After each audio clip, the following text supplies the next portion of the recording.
오늘 말씀은 바울이 전에 전한 복음 가운데 갈라디아서 두 번째 날인데 오늘은 이 복음은 바울이 전하는 복음은 예수님의 계시로 받은 복음이 되는 것입니다. 그게 굉장히 중요해요. 지난주에 중요했던 것은 다른 복음은 없다는 거고요. 이번 주에 중요한 것은 이 말씀은, 이 복음은 다른 복음이 없는 만큼 나는 이 말씀은 계시로 받았다는 거예요. 하나님께서 참 내가 박해하고 그리고 내가 참 교회를 박해하던 나를 하나님께서 택하시고 그리고 사명을 주셔서 이제는 이방인들에게 복음을 전하고자 하는 바울의 부르심을 받았다는 것이고요. 그리고 참 이러한 것은 내가 혈육이나 사람의 의노, 사람의 생각으로 하나님의 계시를 받은 것이 아니라 부활의 예수님의 직접 받았다. 이런 것이 오늘 중요한 내용들입니다. 그래서 이 갈라디아서 1장을 보면서 지난주에는 다른 복음은 없다는 거예요. 더할 복음이 없다는 것을 나눴고 오늘은 참 이 말씀은, 이 복음은 예수님께서 나에게 계시로 주었다는 것입니다. 그래서 이거를 이해하기를 위해서는 11절 12절을 한번 같이 읽겠습니다. 시작. 형제들이여 내가 전한 복음은 사람을 따라 된 것이 아니라는 것을 여러분이 알게 드렸습니다. 복음은 내가 사람들에게 받은 것도 배운 것도 아닙니다. 이것은 오직 예수 그리스도의 계시로 통해 받은 것입니다. 바울의 복음은 사람에서가 아니라 하나님께서 낫다는 것입니다. 바울을 전하는 복음은 이것은 직접 계시로 받았다. 그러니까 성경에 보면은 사도 요한은 pat모선에서 계시록 편지를 쓴 것처럼 받았기 때문에 편지를 썼듯이 바울도 그렇게 계시를 받았다는 것을 말하고 있습니다. 이 성경은 하나님의 말씀을 믿는 사람들에게는 성경을 읽고 말씀을 듣고 예수님을 만났다는 고백이 참 많습니다. 전 세계에 보면은 이 말씀이 나를 변화시켰다. 그래서 이렇게 보면은 어떤 젊은이들의 부모님들이 그 아들이 너무나 변했고 아들이 일은 안 하고 돈은 안 벌고 성경만 붙들고서 참 이 읽는 모습을 볼 때 그것이 저주라고 생각하는 사람들도 있다는 것입니다. 하지만 분명한 것은 성경을 읽는 사람들에게는 이런 변화가 있다는 것입니다. 왜냐하면 복음에는 믿음을 이루게 하는 하나님의 신비가 달려 있다는 것입니다. 그래서 로마서 1장 17절에 보면 이러한 믿음 안에서 이 복음에는 이 믿음을 이루게 하는 하나님의 신비가 있다는 것을 말하고 있습니다. 예수님을 믿는 믿음으로 말씀을 보기 시작하면 지금도 그 말씀이 살아서 역사해 주시고 우리가 영과 혼과 육을 수술할 수 있는 힘이 있다는 것입니다. 어떤 사람도 이 사회적으로 삶 가운데 이런 병이 든 사람들은 말씀이 들어가기 시작하면 치유가 되기 시작한다는 것을 전체적으로 볼 수가 있습니다. 이 신학자 토마스 아퀴나스는 뭐라 그러냐? 이 계시는 두 가지 계시가 있다 그랬어요. 그래서 첫 번째 계시는 이것은 일반적인 계시라 그랬어요. 그래서 영어로 말하면 general revelation이라고 말하죠. 그래서 이런 모든 하나님의 창조물 안에서 모든 것이 여러분 삶 가운데서 갑자기 깨달는 거예요. 이 자연을 볼 때 이렇게 자연이 아름다울 수가 있어. 별을 봤을 때 별이 이렇게 아름다울 수가 있어. 바다를 봤을 때 바다가 이렇게 아름다울 수가 있어. 하나님의 창조를 봤을 때 이렇게 아름다움이 있고 뭔가 하나님께서 만드셨다는 이러한 계시가 우리 속에 있어요. 누구든지. 저는 어렸을 때 한국을 떠나서 참 배로 이민을 갔는데 그 뒤에 50일 동안 배 타고 갔는데 이렇게 뒤에 보면은 항상 뒤에 저녁에 가서 밥 먹고 저녁에 가서 하늘을 보고 바다를 보고 별을 볼 때 이렇게 광대하고 큰 이 지구를 볼 때 누가 이 지구를 창조했을 것이라는 이러한 이 계시가 있었어요. 그래서 진짜 하나님이면 나한테 좀 말해달라고 간절한 이런 기도는 아니고 마음이 있었어요. 마음에 진짜 하나님, 이 하나님을 만나고 싶습니다 했는데, 근데 27년 후에 하나님께서 저에게 이렇게 말해요. 네가 그때 찾던 그 하나님이라는 거예요. 근데 네가 그때 찾던 그 하나님이랬는데 정확하게 그때를 내 마음속에 알았어요. 놀랍더라고요. 27년이 지났는데. 그런 것처럼 우리의 삶 가운데 하나님께서는 우리에게 계시로 인하여 여러분의 삶 가운데 다가온다는 것을 말하고 있습니다. 또 예를 들어서 이렇게 보면은 우리의 과학을 볼 때 과학을 통하여 하나님의 계시를 받는 사람들이 있습니다. 예를 들어서 요새 DNA가 굉장히 중요할 때인데, 중요한 때 이 DNA 매핑을 하면서 공부를 하면서 이 DNA 설계를 하면서 이 프랜시스 컬린 박사는 이거를 설계하면서 이거는 내가 설계할 것이 아니다. 내가 원숭이와 개나 짐승은 다 내가 설계를 할 수 있는 우리 노하우가 있는데, 하지만은 사람을 우리가 설계할 수는 없다고 판단된 것은, 왜냐하면 너무나 신묘막측하게 만들었기 때문에 결과는 뭐냐면 우리의 DNA는 하나님께서 만드셨다는 것을 발표했다는 것입니다. 그만큼 컬린스 박사라는 것을 박사가 말한 것은 There must be a God. 하나님이 있을 거라는 것을 선포했다는 것이다. 많은 과학자들 가운데 이러한 우리가 발견하지 못했지만은 하나님의 계시는 우리의 삶 가운데 분명히 있다는 것입니다. 여러분, 그거를 발견하는 여러분이 되시기를 바랍니다. 두 번째 아퀴나스가 말한 것은 뭐냐면 우리의 삶 가운데 특별한 계시가 있다는 것입니다. 특별한 계시. 그러지 않으면 이 스페셜 레벨레이션 아니면 또 디렉트 레벨레이션이라고 말하는데, 우리의 삶 가운데 직접적인 하나님께서 다가와서 바로 나다 이럴 때가 있어요. 그는 바울은 다메섹에 가다가 사도행전 9장에 보면은 네가 핍박하던 그가 바로 나다. 예수를 만나는 거예요. 근데 성경에 보면은 바울만 아니라 아브라함도 그렇고 이삭도 그렇고 야곱도 그렇고 모세도 그렇고 성경에 나오는 사람들은 직접 하나님께서 다가와서 계시로 말했고, 그 계시로 인하여 순종하면서 삶이 완전히 변한 것을 볼 수가 있습니다. 하나님을 만난 사람은, 예수님을 만난 사람은 변해요. 반드시 변합니다. 문제는 좋게 보내는 게 대부분인데 나쁘게 변하는 사람도 있어요. 성경엔 딱 두 사람인데 그 사람은 부자 청년하고 그 다음에 가룟 유다입니다. 그 외에는 예수님을 만난 사람들은 다 변했어요. 마찬가지로 우리의 하나님이 우리 가운데 다가와서 말씀을 할 때는 분명히 두 가지를 가리키는데, 그게 뭐냐면 복음과 하나님의 나라는 거예요.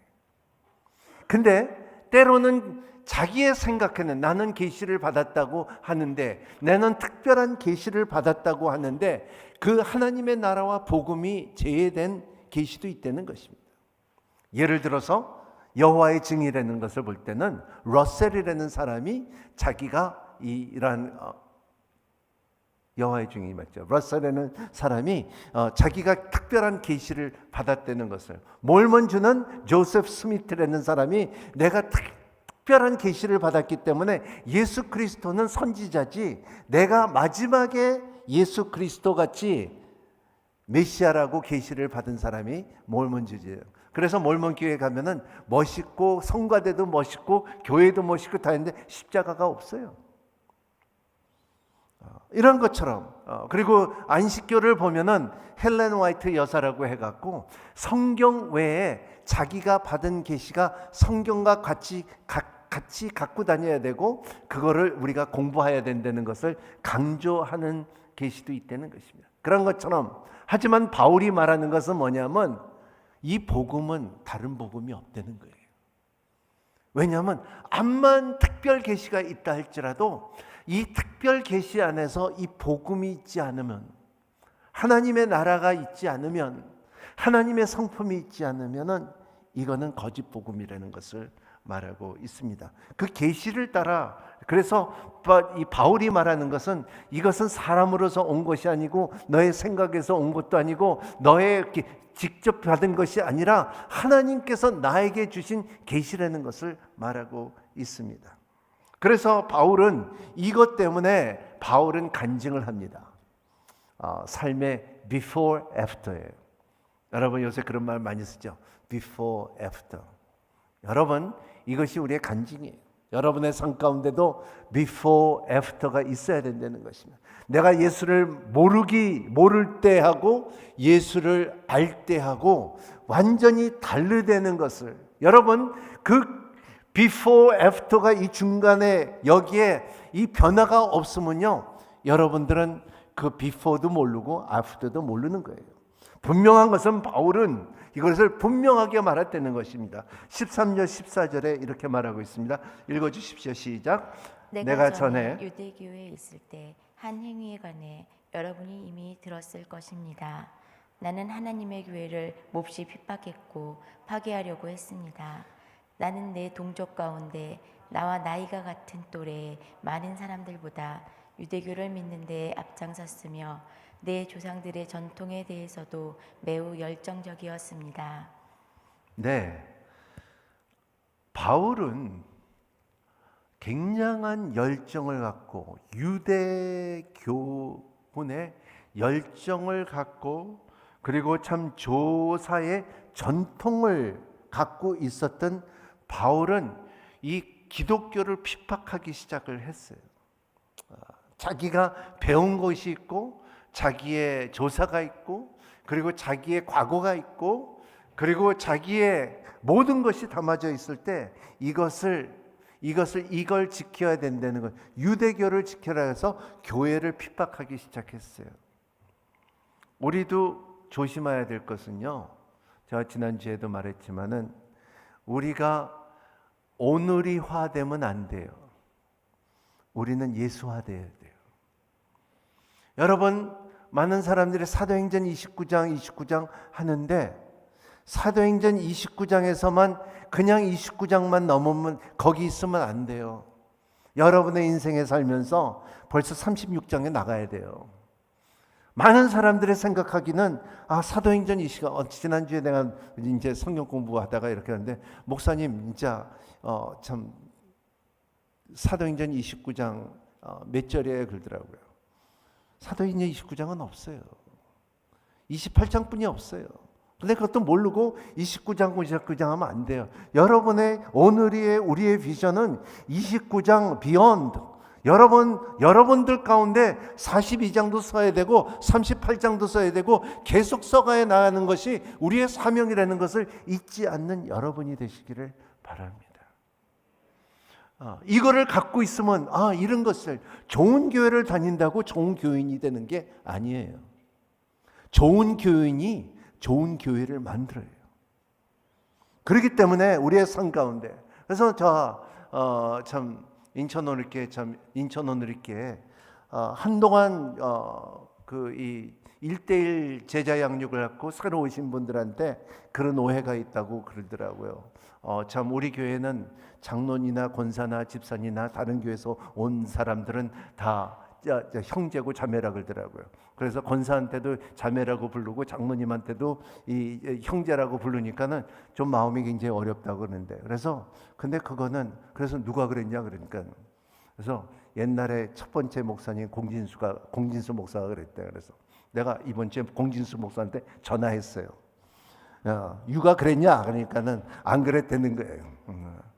전화했어요. 그래서 안 그랬다는 거예요. 그래 맞아요. 우리가 그러면 서목사가 공진수 목사님 교회 가면은 이제 거기 가면 내 목사가 나보고 형제라고 부르겠네 그러니. 그게 아니라는 거예요. 여러분, 복음은 복음이고 교회는 교회예요. 성도는 교회, 성도가 교회이기 때문에 여러분들의 그 직분과 이 종교의 매음은 안 된다는 것을 여러분과 함께 나누고자 하는 것입니다.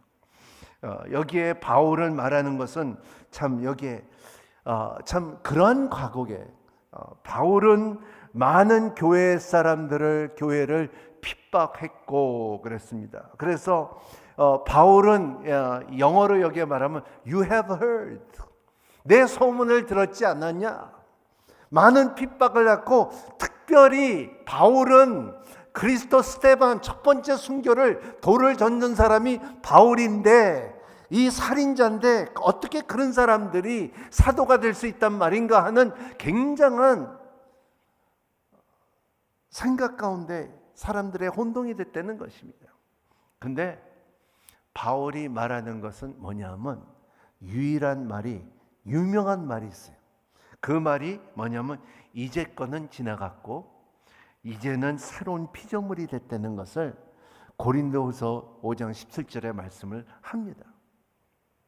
여러분, before, after를 할 때 우리의 삶 가운데, 여러분의 삶 가운데 이 말씀이 중요한 것은 뭐냐면 나는 이런 사람이었는데 이제는 내 이런 사람이라고 확실하게 금을 긋는 여러분이 되시기를 바랍니다.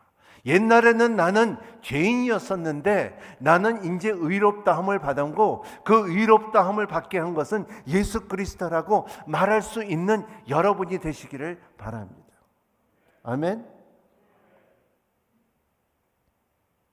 내 인생의 가장 큰 유수는요,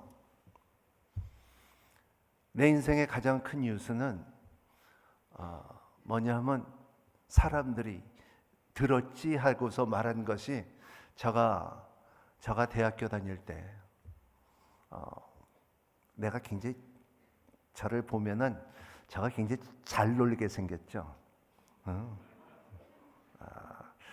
제가 브라질에서 와서 삼바도 잘 치고요, 노래도 잘하고 다 잘해요. 근데 그렇게 놀다가 제가 뭐 예수를 만났다고, 제가 전도사 됐다고, 그때 우리 가운데, 젊은이들 가운데 그게 굉장히 큰 뉴스였어요. 제가 어떻게 그런 애가 그럴 수가 있다는 것이, 다들 그 영어로 말하면 I can't believe it, 나는 못 믿겠다는 거예요. 그래서 나를 찾아온 사람들이 많았어요. 너 진짜 변했냐? 여러분, 우리의 인생에 누구든지 다, 서경남만 아니라 여러분 다 그 전에 있었던 보다도 내가 지금 예수를 만나서 의롭다함을 받은 간증이 있어야 돼요. 이게 없으면 안 돼요. 바울은 지금 말하는 거, 그래, 나는 살인자다, 나는 죄인다, 나는 핍박했던 사람이고, 그리고 나는 이 교회의 사람들을 진짜 이 핍박을 하고 했던 사람인데, 이제는 나는 새로운 피조물이 됐다는 것을 말할 수 있는 것이 우리의 삶이고 간증이라는 것입니다. 바울은 변호하는데 기가 막힌 변호를 합니다. 세 가지의 변호를 하는데, 첫 번째 변호는 뭐냐면 사도행전 9장에서 부활하신 예수님이 친히 바울을 만나 주셨다고 말씀하고 있습니다. 그는 임재를 경험했었고, 그는 바울의 참 이 사도의 부르심을 그때 받았다. 뭐 어떻게 그냥 사도행전 9장에 나오는 그 말씀 가운데 그냥 예수님을 만났다는 것을 다들 말하는데, 바울이 말하는 것은 그때 예루살렘에 있는 사도들도 나도 예수님과 밥 먹고 예수님과 가르치고 예수님과 하고 5,000명 가운데서 나도 예수님이 오병이의 기적도 나도 봤다고 그런 사람들이 많았어요. 근데 중요한 것은 사도가 되는 조건이 뭐냐면 예수님의 가르침을 받고 예수님과의 같이 사역을 했다는 것인데, 바울은 그러지가 않고, 바울은 사도행전 9장에 보면 누구를 만났다? 부활의 예수를 만났다는 거예요. 이게 굉장히 중요한 포인트예요. 그 전에는 육으로 만난 사도들만 있지만 이제는 부활 대신 예수님을 만났다는 것을 말할 때, 이 사람들이 말하는 것을 예루살렘에서 이 율법주의자들이 말할 수 없는 것, 바울이 부활의 예수님을 만났다는 것을 말할 때, 부활이 그걸 부인하면은 부활이 없다고 말할 것이고, 그리고 여러분, 우리 여기 다 앉아 있는 분들은 우리는 부활의 예수님을 만난 사람들이에요. 따라합니다. 나는 부활의 예수님을 만났다. 네, 이것이 우리의 간증 중에 하나예요. 우리는 2000년 전에 예수님과 같이 먹고 마시고 성만찬 못했어요. 하지만 바울처럼 내가 부활의 예수님을 만났다는 거예요. 두 번째, 바울은 말했을 때 그 다음에 예수님을 만나고 내가 예루살렘에 가고 사람들을 만나지 않고 나는 바로 아라비아를 갔다는 거예요. 사람의 교훈을 받는 것이 아니라 예수 그리스도의 직접 교훈을 받았다는 것을 말하고 있어요. 그래서 이 복음은 너희들에게 배워서 듣고서 가르친 것이 아니라 직접 계시를 받은 나라는 것을 말하고 있습니다. 신학교 갔다고 다 제자 되는 거 아니에요. 성경 공부 다 했다고 다 제자 되는 거 아니에요. 성경 몇십 번 읽었다고 해갖고 거듭나는 것 아니에요. 성경은 힘이 있지만은 하지만 자기가 의지적으로 부인하기 시작하면요 못해요. 근데 바울은 말하기는 내가 직접 받았다. 여러분, 믿음 생활 가운데서 주님께서 말씀하셨다는 말씀을 갖고 있는 사람은요, 이 말씀에 여기에 박혀 있는 사람은요, 세상이 무너져도 부인 못해요. 여러분이 하나님의 음성이 있다면 그런 사람들이 있어요. 우리 신앙생활 하나님, 내가 오늘 짬뽕 먹을까요? 짜장면 먹을까요? 이렇게 해갖고 하나님께서 나한테 짬뽕 먹으라 그랬어요. 그건 가짜예요. 진짜는요, 하나님의 말씀에 대해서 너무너무 소중해갖고 이거에 대해서 입에다 잘 못 댈 때 너무 소중하기 때문에 세상이 무너진다 할지라도 이거는 안 무너지는 거예요. 아까 제가 말한 것처럼 27년 동안 기다렸다 주님께서 나한테 말했을 때 그거는 내가 일평생 내가 말할 수 있는 것은 여기서 말할 거 아직도 그 말씀의 음성이 있어요. 그런 것처럼 바울은 어떤 때 나는 하나님께서 직접 나한테 말했다. 부활의 예수님이 나한테 말했다. 이방인들에게 복음을 전하기를 원하는 나에게. 세 번째 말한 것은 바울은 이제 예루살렘에 가서 복음을 가지고 어디를 갔냐면 게바를 만나고, 게바는 베드로예요. 게바를 만나고 그리고 야고보를 만나고 요한을 만나서 거기에 중요한 다른 사도들보다도 중요한 지도자들을 만나서 우리가 아는 예수 그리스도, 우리가 그 베드로와 요한이 안진뱅이를 일으키며 그리고 참 고넬료 집에 가서 하나님께서 집에 역사했고 성령을 내리신 것처럼 내가 복음을 전하니까 이방인도 그렇게 따르고 역사하더라는 것을 말하기 시작하니까는 베드로와 요한과 그리고 야고보가 그래 맞다 같은 사람들의 이 복음이 일치화되기 시작하는 거예요. 일치했다. 이게 중요한 거예요. 여러분,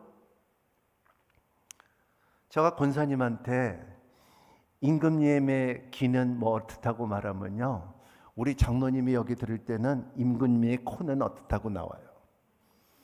말이 다 달라갖고 이게 한 번 돌면요 완전히 왜곡되는 것이 말이에요. 근데 예수님의 말은요 앞만 돌아도요 왜곡 안 돼요. 이거 왜냐하면요, 제가 참 선교 일을 하며 파키스탄과 네팔과 그리고 미얀마와 이 브라질과 멕시코와 미국과 전 세계를 이렇게 복음을 전하고 복음을 사역하는 사람들을 보면요, 그 사람들을 예수님을 사랑하고 하나님의 나라의 소망이 있고 그리고 참 성령으로 거듭난 사람들을 보면 그들의 말하는 복음은 같아요. 할렐루야. 네. 언어는 다르고 문화는 다르고 나라는 달란다 할지고 색깔을 다르고 그리고 남녀노소 복음을 갖고 있는 사람들은 같아요. 그게 놀랍더라고요. 사람의 생각과 사람의 말은요 여기에서 다 달라져요. 하지만 복음은 그렇지 않다는 거예요. 이것이 변하면요 복음은 영원한 거예요. 복음은 진리이기 때문에 복음은 변질되지가 않는다는 거예요.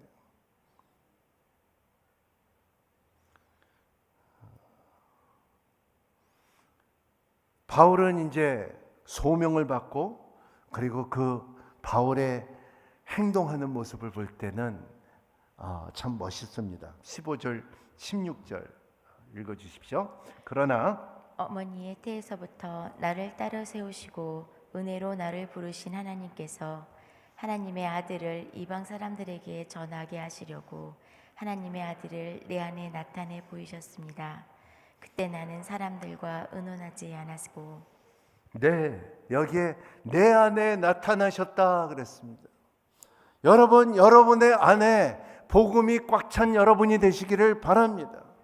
여러분이 이 인생에 살면서 풍성한 삶을 살기를 원하면은 복음이 꽉 차 있고 복음을 실천하면 실천할수록 이 복음은 더 강해지고 더 풍성해지는 것을 믿는 여러분이 되시기를 바랍니다. 그 노만 커슨이라는 분이 이렇게 말했어요. That is not the greatest loss in life. The greatest loss is what died inside of us while we live. 죽음은 인생에서 가장 큰 손실이 아닙니다. 가장 큰 손실은 우리가 사는 동안에 우리 안에서 죽는 것입니다. 여러분, 여러분의 안에 죽고 있는 것이 뭔지 분별할 수 있는 여러분이 되시고 여러분 안에 뭐가 살고 있는 것을 분별할 수 있는 여러분이 되시기를 예수님 이름으로 축복합니다. 여러분들이 이게 내 안에서 뭔가 꾸물거리고 내가 잘하고 있고 풍성하다고 하면은 여러분의 인생에 사는 동안에 더 풍성하게, 더 완전하게 살 수가 있다는 것입니다. 우리 인생의 큰 숙제는 세 가지가 있는데요. 우리의 인생의 큰 숙제는 첫 번째는 누구나 다 자기 정체성을 알아야 돼요. 사람들은 자기 정체성을 몰라서 헤매요.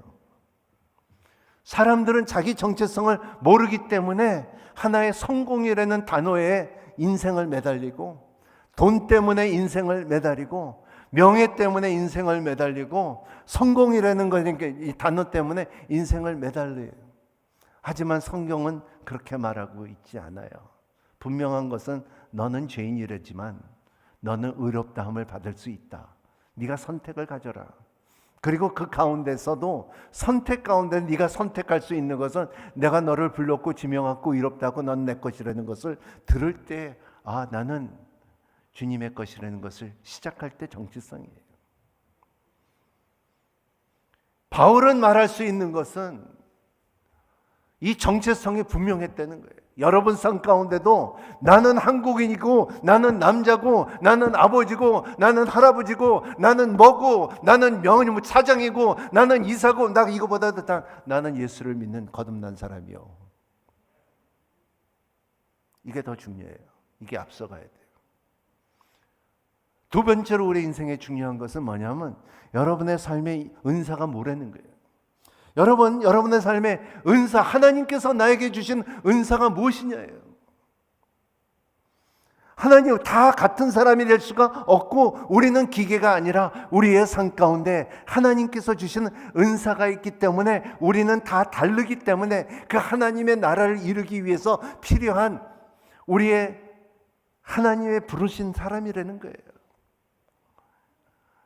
내가 못하면 딴 사람이 할 것이고 딴 사람이 못하면 다른 형제가 할 것이고 다른 자매가 할 것이고 이게 같이 했을 때 하나님의 나라가 이루어진다는 거예요. 그래서 자기 은사를 발견할 수 있는 여러분이 되시기를 바랍니다. 그리고 그 은사를 신뢰하는 여러분이 되시기를 바랍니다. 왜? 그 은사에는 하나님께서 주셨기 때문에 내가 자랑하는 것이 아니라는 거예요. 세 번째 중요한 것은 여러분의 인생의 방향이에요. 여러분의 방향이 속도가 중요한 것이 아니라 방향이 중요한 거예요. 방향을 어떻게 해요? 우리 항상 인생에 살면서 누구나 살아가는 동안에 인생의 두 갈래 길이 있어요.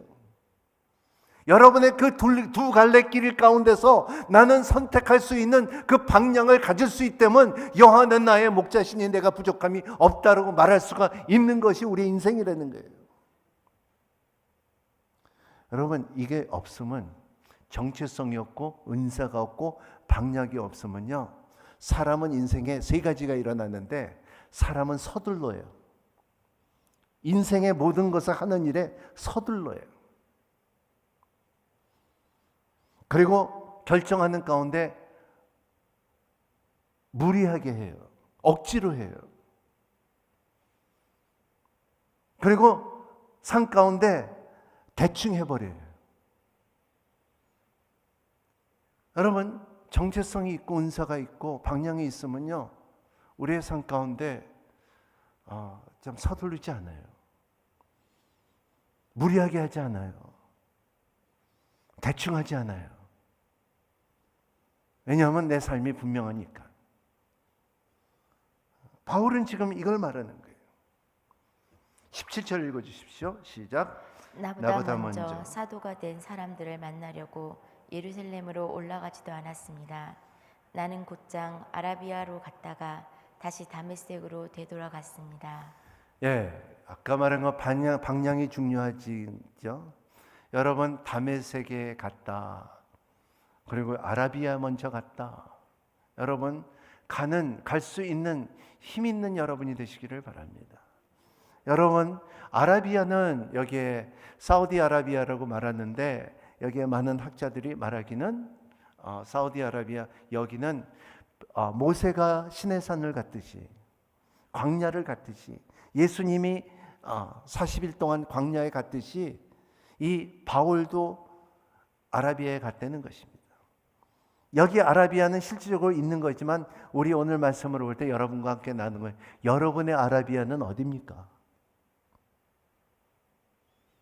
여러분의 아라비아는 어디예요? 그게 없으면 안 돼요. 사람들이 나 돈 벌면 다야. 나 시집 가면 다야. 나 아들 낳으면 다야. 그게 아라비아가 아니에요. 아라비아라는 것은 여러분의 옷장이 될 수도 있어요. 아라비아라는 것은 여러분들의 화장실이 될 수도 있고요. 그리고 아라비아라는 것은 교회에 될 수도 있어요. 여러분들이 세상의 분주함과 세상의 소리를 마음속에서 희석될 수 있는 장소를 찾아가는 것이 아라비아예요. 여러분, 이게 없으면 안 돼요. quiet 타임이 없으면 안 돼요. 여러분의 삶 가운데, 믿음 생활 가운데 분명히 내가 찾아가는 시간과 장소가 있어야 돼요. 왜냐하면 세상은 너무 분주하고 너무 시끄러워요. 그래서 여러분의 속에 있는 소리를 발견해야 돼요. 여러분들 드라마를 보지 않고 TV를 꺼버리고 그리고 다른 분주한 것들을 보지 말고 여러분 아라비아를 한번 갈 수 있는 용기를 갖는 여러분이 되시기를 바랍니다. 바울은 예루살렘에 가서 나 이렇게 말했다. 이방인들이 진짜 예수를 믿고 그리고 참 교회들을 세우고 놀라운 역사가 있고 그리고 사람이 살고 기적이 일어나고 안진뱅이가 일어나고 이런 것을 갖다 자랑하고 싶지만은 바울은 아라비아로 갔어요. 아라비아로 갔어요. 우리가 그 아라비아가 없으면요, 우리는 헤매요. 여러분의 삶에 우리가 교회 지금 입당한 지 3개월 들어갔는데 여러분 교회 한 번도 닫아본 적이 없어요. 우리가 오랫동안 교회 없다고 살다 보니까는 교회는 닫게 주일만 온다고 생각해요. 그렇지 않아요. 교회는 24시간 열려 있어요. 제가 감동받는 것은 뭐냐면 가끔가다 내가 진짜 새벽에 올 때 있어요. 새벽 예배 2시, 3시 아침에 가끔가다 오면 어떤 사람 기도하고 있어요. 그게 없으면 안 돼요. 오라 그래서 오는 것이 아니고 자기 아라비아가 있어야 돼요.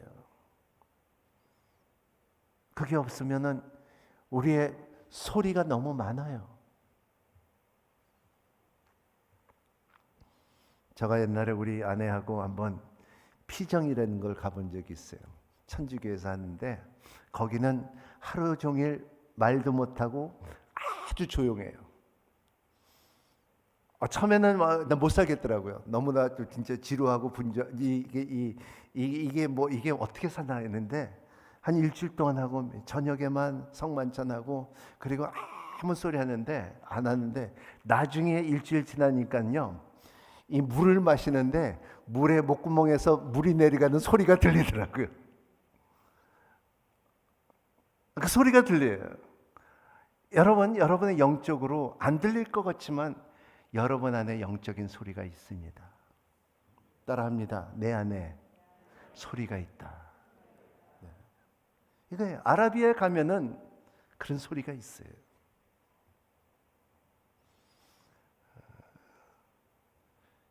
그래서 바울은 이란 아라비아를 가서 하나님의 음성을 듣고 이 사명을 받습니다. 사명을 이방인에게 복음을 전하는 그 사명. 18절, 19절, 20절 읽어주십시오. 3년 뒤 나는 게바를 만나려고 예루살렘으로 올라가서 그와 함께 15일을 지냈습니다. 그리고 사도들 가운데 주의 형제 야고보 외에는 어느 누구도 만나지 않았습니다. 내가 하나님 앞에서 장담하건대 내가 여러분에게 쓰는 이것은 결코 거짓말이 아닙니다. 네, 우리가 아라비아 가고 하나님의 음성이 우리 가운데 있으면은 사람을 두려워하지 않습니다. 하나님을 두려워하지만 사람을 두려워하지 않아요. 세상 사람은 사람을 두려워해요.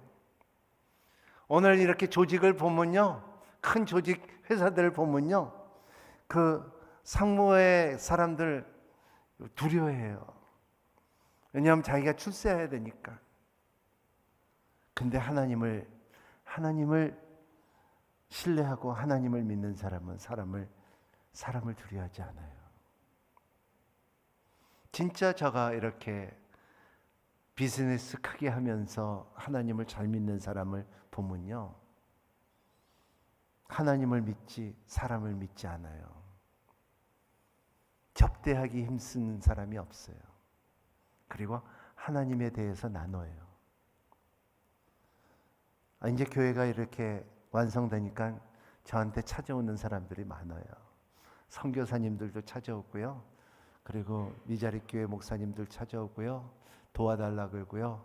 그러는데 많은 사람을 만나지만은 사람 만났는데 그게 있어요. 다 들어주지만은 사람들이 내가 이렇게 했다 그래요. 내가 했다 그래요. 내가 목회를 하고 내가 신학교 가고 내가 이렇게 하고 내가 하다 보면 이렇게 보면 참 주어가 다 내가예요. 근데 어떤 사람은 가끔 가다 오면 주님께서 하셨다는 거예요. 주님께서 이렇게 하셨다는 거예요. 주님께서 하시고 주님께서 역사하시고 주님 자기는 순종만 했다는 거예요. 이런 사람은 전 도와줘요. 저 막 도와주고 싶고 그리고 함께 하고 싶어요. 바울도 지금 마찬가지예요. 아라비아 다녀온다면서부터 말하는 자체가 나는 이런 나는 가말리엘에서부터 공부하고 나는 바리새 중에 바리새인이고 나는 이러한 사람이었는데도 말하는데 이제는 주어가 바뀌어서 이제는 내가 아니라 주님이 그래요. 바울은요, 생각보다도 훨씬 더 영향력이 있는 사람이었어요. 성경에 잘 보면 이게 요셉과 그리고 조세푸스라는 그 고대 학자들이 이렇게 역사를 쓰는 사람들을 말하는 것은 뭐냐면 바울은 왜 이렇게 성경에 두 가지가 참 중요한 것은 아버지 어머니에 대해서 말하지 않아요.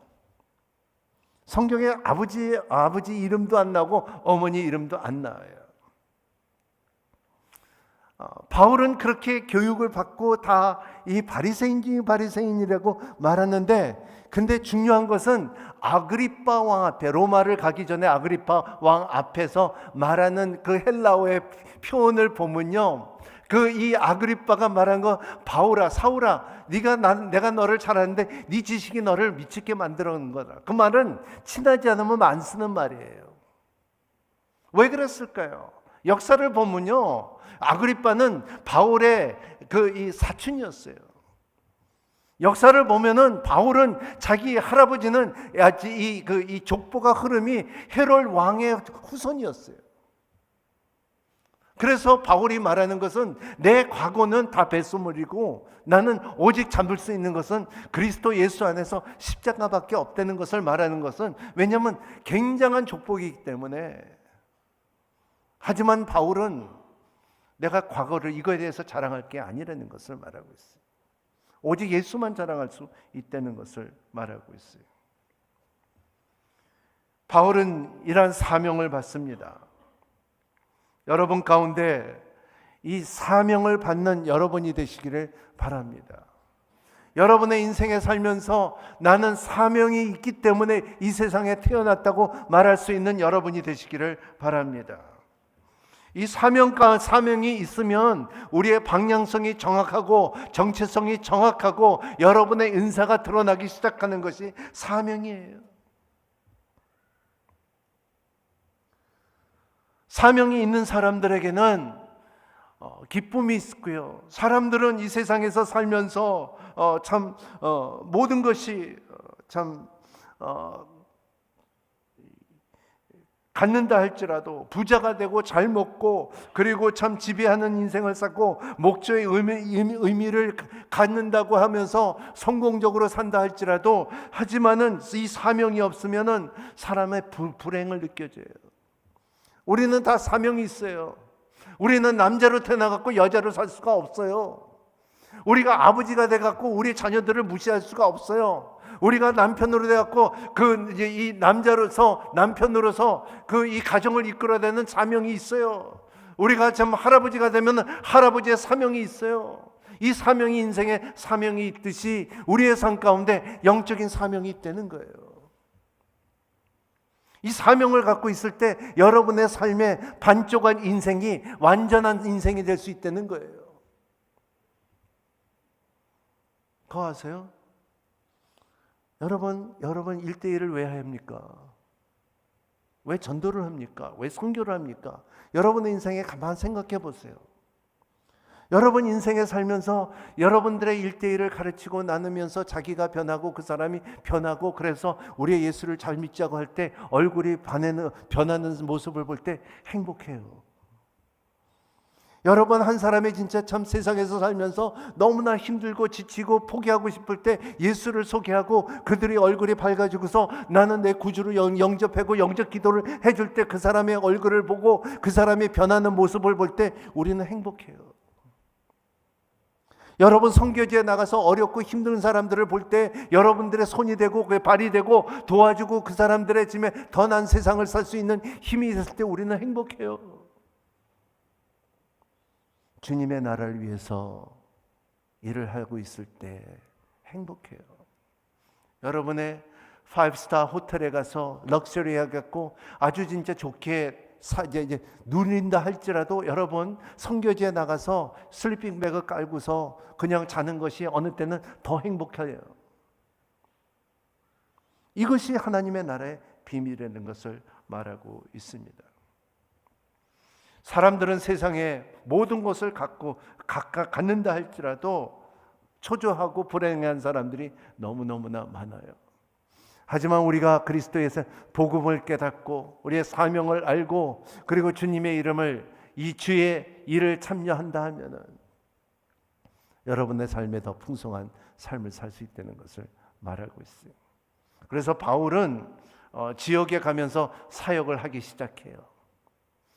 여러분의 삶의 가정에 이제 내년을 바라보면서 여러분의 교회 안에서 공동체 생활을 하시며 그리고 사역을 하시고, 그리고 항상 말하는 것처럼 우리 교회에 해야 돼요. 따라합니다. 내가 가르치든지 배우든지 떠나든지, 이 세 가지를 하는 여러분이 되시기를 바랍니다. 이러한 마음이 있어야 돼요. 그냥 교회가 잘 지었다, 편하다, 에어컨도 들어온다, 그냥 내가 앉아있고 예배 드릴 곳이다, 이것만 끝나지 마세요. 그러지 마세요. 여러분 사명을 갖고서 가르치든지 배우든지 복음을 들고 선교지에 나간지 그러한 힘을 갖는 여러분이 되시기를 바랍니다. 팀 켈러 목사님이 말했어요. 복음은 기독교의 출발점이 아니라 복음이라는 것은 처음과 나중이라는 거예요.